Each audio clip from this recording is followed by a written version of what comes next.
18 century में जब British railway बना रहे थे मुंबई और पुणे के बीच में, तब ऐसे एक लोकेशन की ज़रूरत थी जहां पर पानी हो सके स्टीम लोकोमोटिव्स के अंदर भरने के लिए। और इसके लिए मुंबई के पास में एक लोकेशन उन्होंने चूज़ किया जहां पर बनाया गया ये है ग्रेट इंडियन पेनिनसुलर रेलवे का डैम। और इस डैम से एक पंपिंग स्टेशन बनाया गया जो कि मुंबई और पुणे के बीच में जो आज की सेंट्रल रेलवे है वहाँ के स्टीम लोकोमोटिव्स को पानी पहुँचाता था।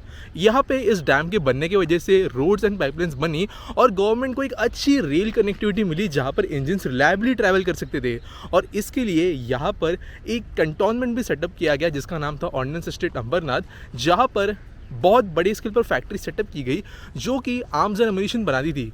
फैक्ट्री सेटअप होने की वजह से हुआ ये कि कई सारे लोग यहाँ पर दूर दूर से सेटल हुए।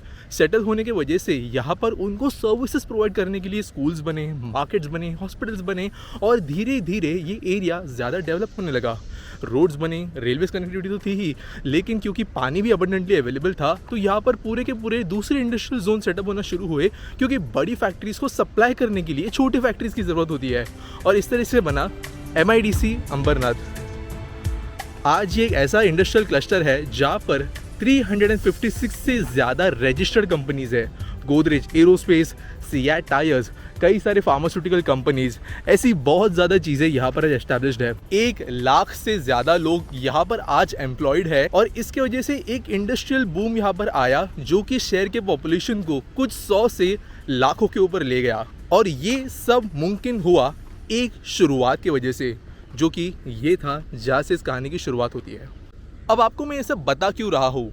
इंफ्रास्ट्रक्चर एक ऐसी चीज़ है जो जनरली लोग समझते हैं कि एक जगह पर बनती है और वहीं पर उसका इम्पैक्ट रहता है, लेकिन ऐसा नहीं है। इंफ्रास्ट्रक्चर किसी भी एरिया के अंदर वहाँ के लोगों के कल्चर को पूरे तरीके से चेंज कर सकता है। और जितना किसी प्रोजेक्ट का डायरेक्ट बेनिफिट होता है उससे कई गुना ज्यादा इनडायरेक्ट बेनिफिट होता है, जिसे समझना जरूरी है अगर आप देश की इकोनॉमी को इन डिटेल समझना चाहते हो। रेलवेज सिर्फ ट्रांसपोर्टेशन का मीडियम नहीं है, और अंडमान के आइलैंड में दूर दराज बना हुआ कोई एयरपोर्ट किस तरीके से चाइना को डरा देता है, ये समझने के लिए इंफ्रा का रोल समझना जरूरी है।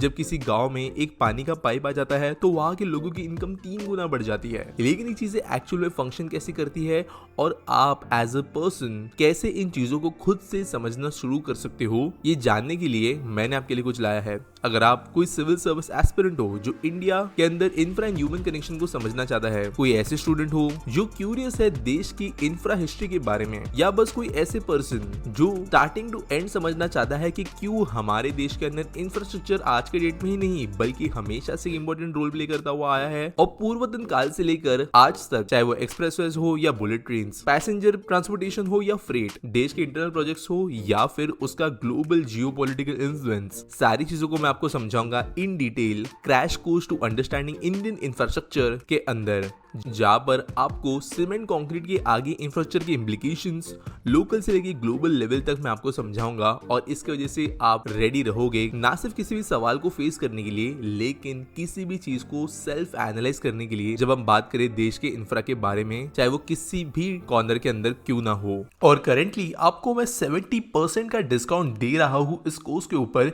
साथ साथ क्योंकि कोर्स ऑलरेडी अपलोड हो चुका है तो आपको वेट करने की जरूरत नहीं होगी हर हफ्ते नए एपिसोड्स के लिए, आप पूरा कोर्स बिंज कर सकते हो। तो डिस्क्रिप्शन में दिए गए लिंक के जरिए इस कोर्स को चेकआउट करिए। इससे हमारे चैनल को भी सपोर्ट मिलेगा आगे फ्यूचर में और वेंचर्स करने के लिए, और आपके लिए भी ये बड़ा फायदेमंद होगा।